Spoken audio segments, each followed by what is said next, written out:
India, is something wrong? Yes. My father is dead. Richard Stoker was a family man, taken from us by a cruel twist of fate, the reasons for which are unknown. India, come and say hello to your Uncle Charlie. Hello, India. I'm curious about what happened to my father. All right, Stoker. Stoke him too. Sorry, I know. Wow. I know.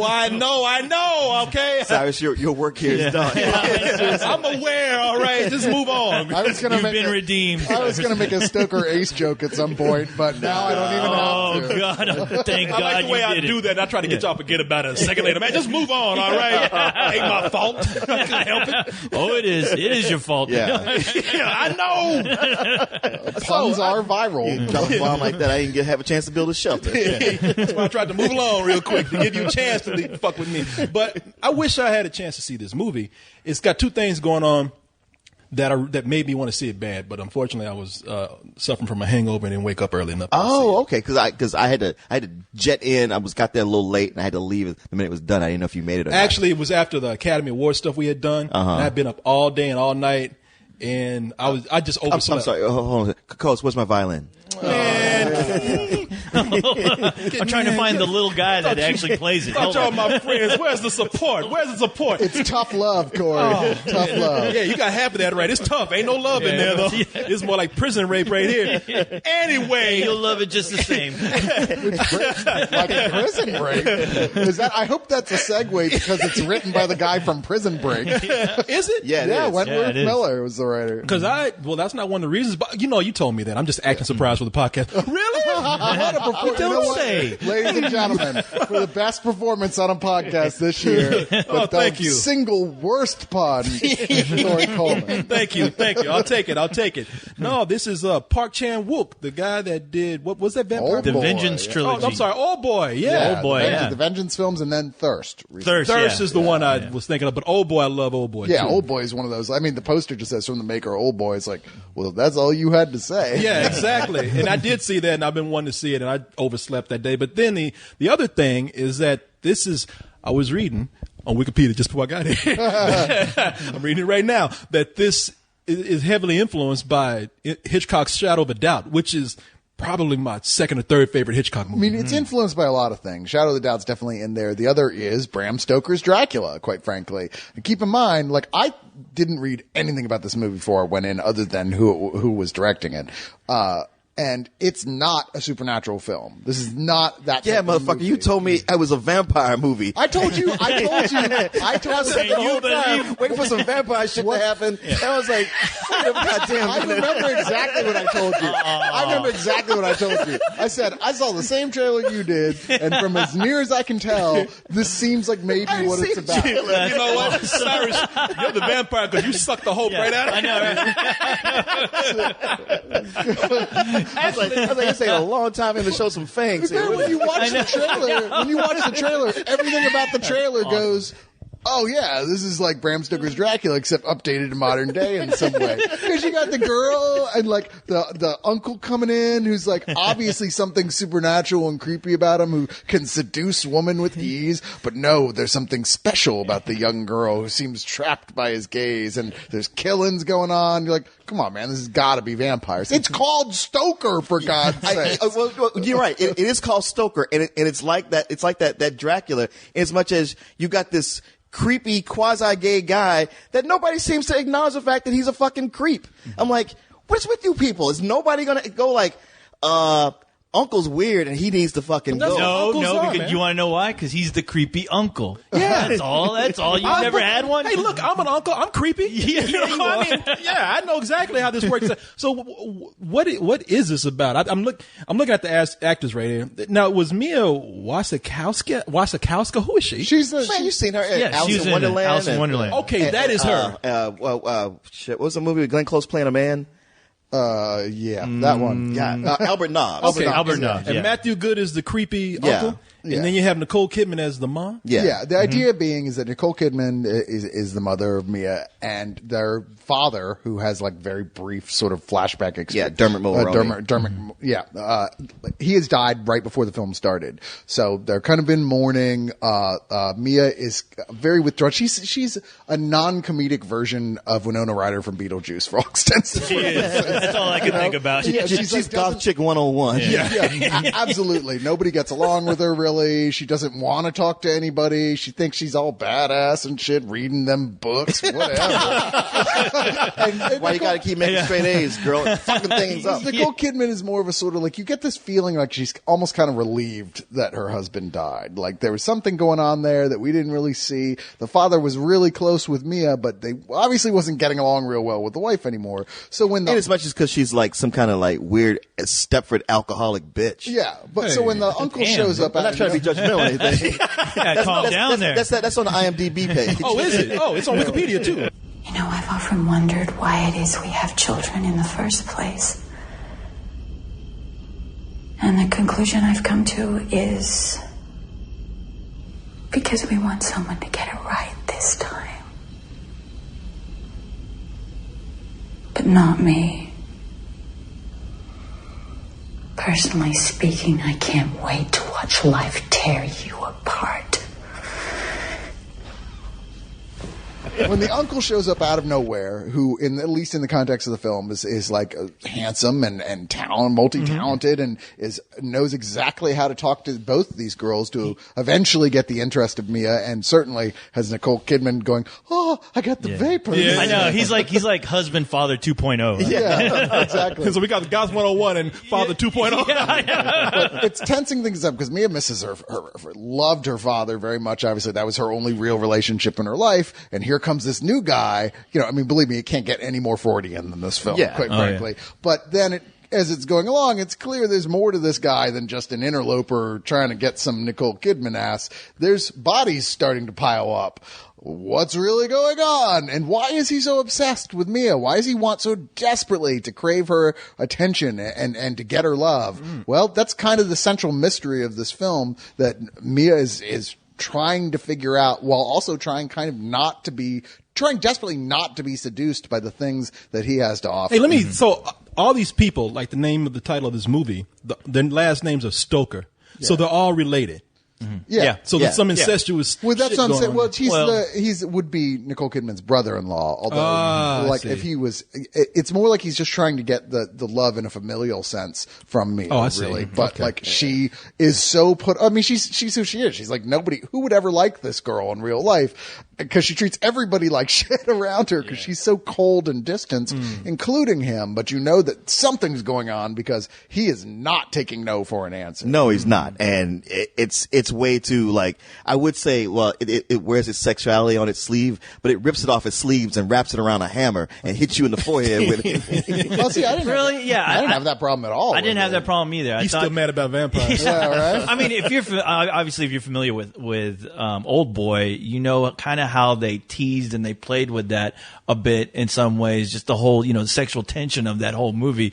I thought they did a really good job with it here. I mean, even though it did lend into just the whole mindset of these characters in a way that just, it constantly made you think okay, what is actually going on here? But the more it unravels, the more layers you start to see that the movie actually has. And I love the fact that you said that, they were obviously influenced by an Alfred Hitchcock film, because I could not, there's some movies that, that try their best to do a Hitchcockian type. I was about to say it. One of you people use the word Hitchcockian. I wasn't going to say it. Term. I looked it up. I remember. I'm going to have to get, am I going to pull out the Hitchcockian jar here? Every time somebody use that word, you got to drop in a quarter? It's more Brian De Palmsian. No, nobody wants to be him. But I mean, not even him. But I mean, saying that though it's the closest I've seen to where it works in that mindset of a Hitchcock film, so much so that even at the end I was just like, wow, that that's fucking great. Well, I mean, it certainly has those elements of more so than any of that of Park Chan-wook, quite frankly, of his sort of it's not absurd, almost like offensive level of sexuality that like someone being so terrified of what they actually want and yet they find it erotic anyway. I mean, there's a scene in particular that I can't spoil for you because it's a big plot turner, but that's set about something horrific that they viewed, but it turns out it's not that at all. Hey, son, come on. Hey, it's funny how much sometimes someone crying can be similar to them having a really huge orgasm. Hey, you know what, man? You can tell me what it is. I'll tell you later. Oh, okay, I was trying to get you spoiled for everybody. I'll act it out for you. Oh, I got my shadow puppets and everything. He's gonna stoke me. All right, better watch out. You know, I wasn't 100% on this film, but I was about 90%. I think if there's a problem, it's that I thought that honestly, the plot is a little awkward. It's a little shaky. It's a little hard to believe, like that everything would work out the way the movie wants you to believe it is. What saves this from what would have been, I think, kind of a lesser film otherwise is Park Chan-wook's just inspired direction and cinematography. There are shots in this film where I was like, if I'd had a remote control, I'd be like, I'm sorry, guys, I got to rewind this just to see that Cyrus, again. wait a minute. Ooh. Tell everybody about the scene you told me about.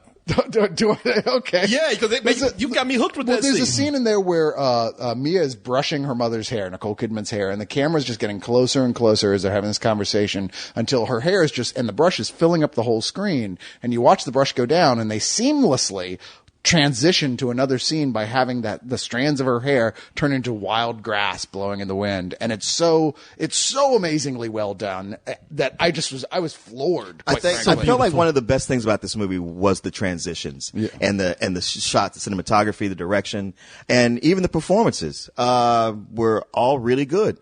But I don't know, I'm just not like a big fanboy of Chan-wook Parks and Recreation like you guys. Hey, that's racist. Damn, you know better than this. Oh, now we're I don't know fanboys. nothing. I don't know nothing. But for Cyrus, what you By said the way, you about- should have the Park Chan-wook at the Chinese restaurant. It's very that's a great transition right Just there. say number 47. Get it with chicken instead of shrimp. It's very good. But what you talked about it being kind of awkward and hard to believe, I found it to be actually very awkward for me. It's like, as much as I wanted to get into it, I was like, all right, none of these characters are floating on planet Earth. I'm just not, I mean, there's conversations that aren't happening that I feel like that would make me get into this more, and nobody's calling anybody on their bullshit. And it does a thing that has really become, I never had this on my pet peeve list before till last year when it popped up so much, but white high school kids who act like bullies in a prison yard that are just willing to like you got like a jock who's willing to punch this guy in the head, punch this girl in the head at school. And no adults. None whatsoever. I'm sick and tired of seeing that in movies. Yeah. If there's one thing I agree with you on The Amazing Spider-Man, is that scene where they're being bullied, where Peter Parker is being bullied in school and there's no adults around. But every movie is doing that. Yeah, exactly. Every fucking movie's doing it. It's like, look, high school wasn't that. Exactly. And if it was like some Chicago, Southside Chicago inner city school, you'd be like, oh well, shit, yeah, that might happen.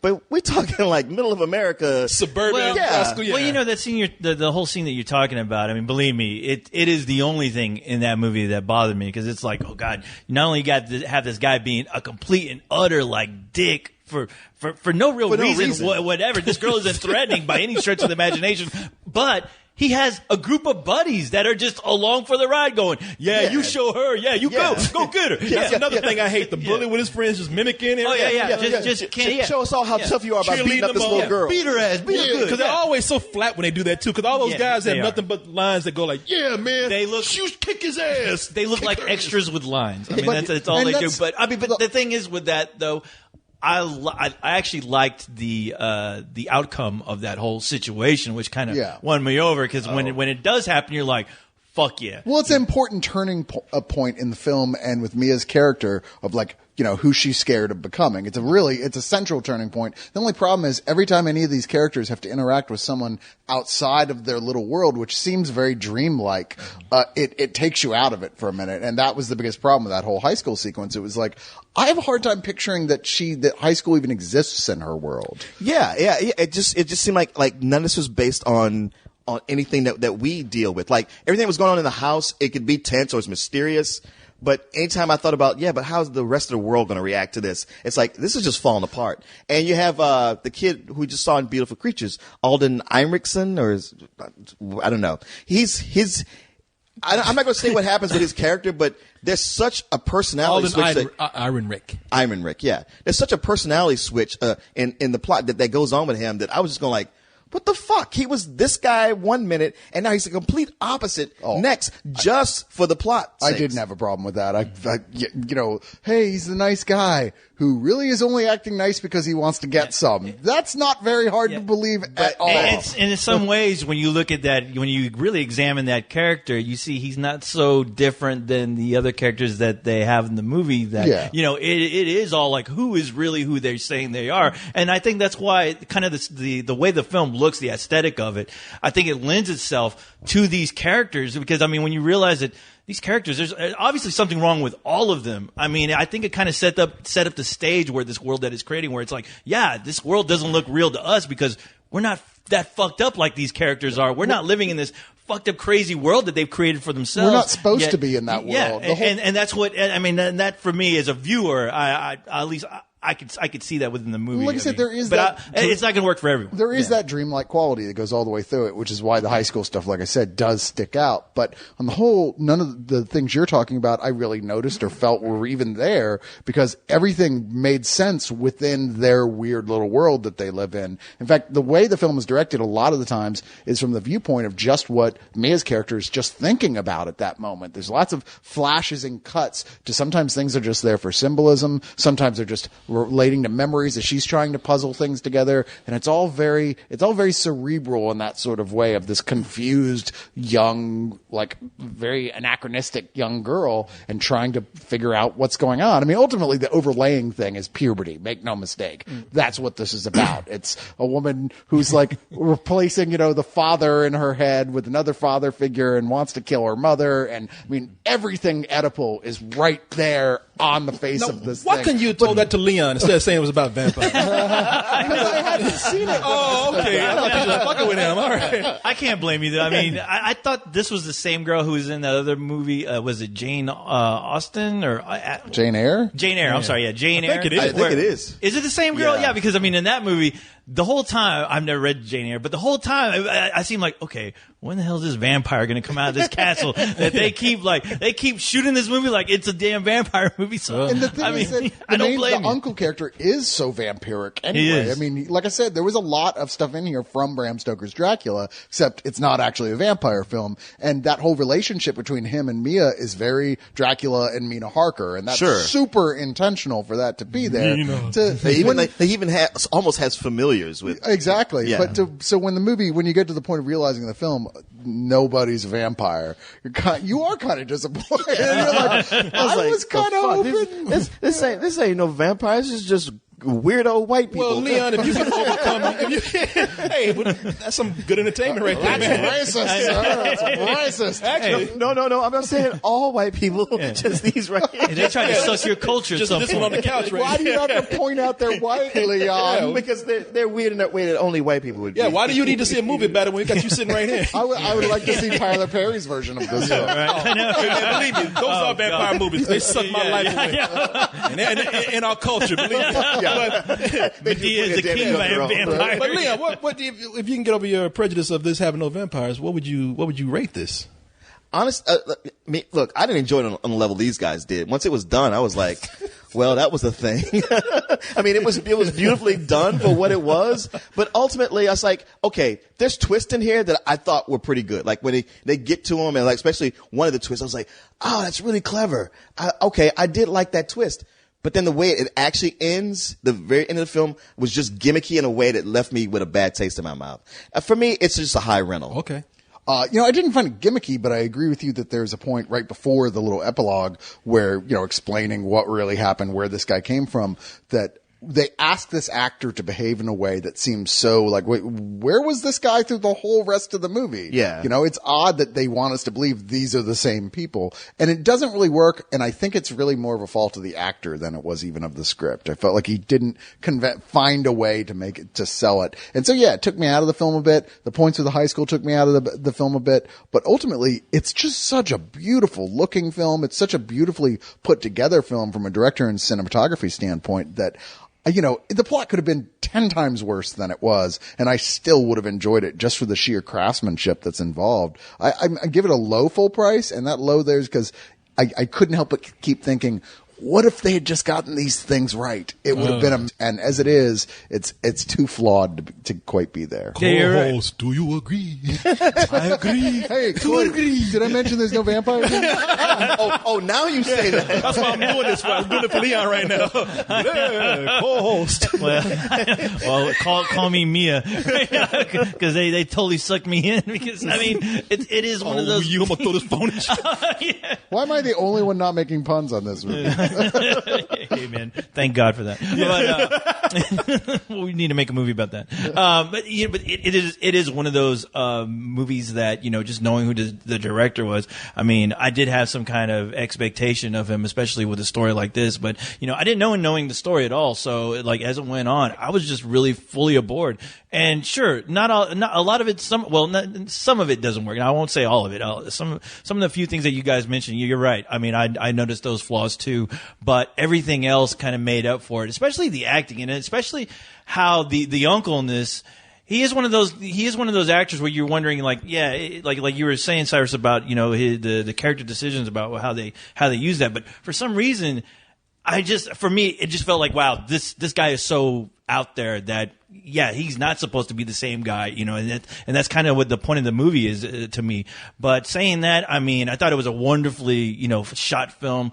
The pacing of it, the not knowing what's going to happen next element was always there for me. So I have to give it a full price. It was that awesome. You still need to see it, Goy. I mean, I know you like really films that have like a lot of visual stuff going on where it's like you've never seen before, and there's no end of that going on. No, I do. And you know what? I was looking here. I find it interesting that this was produced by Ridley Scott and Tony Scott. Yeah, so he actually came back from the dead. From the dead. There's your vampire. Too cold down there? I don't think so.